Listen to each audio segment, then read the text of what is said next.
All right. Hello, YouTube. Today I am going to be talking about Arnold Toynbee and his book, A Study of History. Toynbee is one of the most far-reaching and unifying historians that ever existed, right? Like he developed a schema of history that can be applied to civilization after civilization, and this allowed him to effectively take the world by storm. He was one of the most famous intellectuals probably 60 years ago or so. So let me read this quote really quickly. Of the 22 civilizations that have appeared in history, 19 of them collapsed when they reached the moral state the United States is in now. Arnold J. Toynbee. So this is a damning indictment of the U.S., right?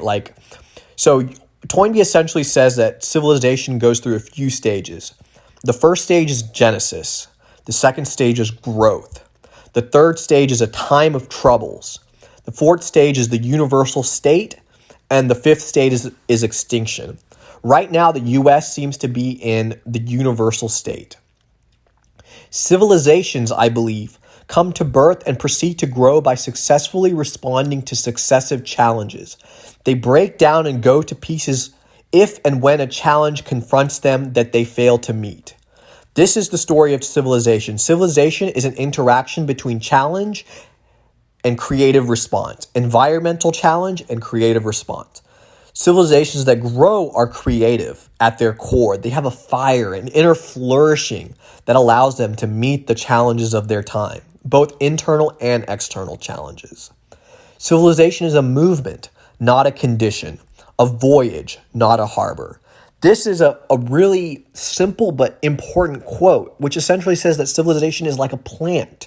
It's a process that flourishes, that grows, and that over time disintegrates. So this is essentially the story of civilization, is that every of the 22 civilizations that have existed, they've collapsed, right? And the U.S. is at a danger, at a flashpoint, and we need to recognize that. Apathy can be overcome by enthusiasm, and enthusiasm can only be aroused by two things. First, an ideal, which takes the imagination by storm, and second, a definite, intelligible plan for carrying that ideal into practice. This is like Platonic to the core. Toynbee was a deeply religious man. He praised the saint Sri Ramakrishna. He loves the idea of the unification of religions, and this is what he believes the function of religion is essentially is. He says when civilization starts to break down, three social institutions emerge from that breakdown process. One is barbarians at the gates, like in Rome. The other is a universal state, like in Rome. And the third is a universal church, like in Rome, which is Christianity, right? We humans do have some genuine freedom of choice, and therefore some effective control over our destinies. I am not a determinist, but I also believe that the decisive choice is seldom the latest choice in the series. More often than not, it will turn out to be some choice made relatively far back in the past. What he's saying here is essentially the idea that a cause does not have an immediate effect, that the cause is like a seed and it buries itself into reality and springs forth over time. Civilizations die from suicide, not by murder. This essentially puts the fault for the decline of civilization in our hands. Civilization is not some process where, the barbarians suddenly take over the civilization and destroy everything that it stood for. Civilization actually dies by a process of corruption and internal problems.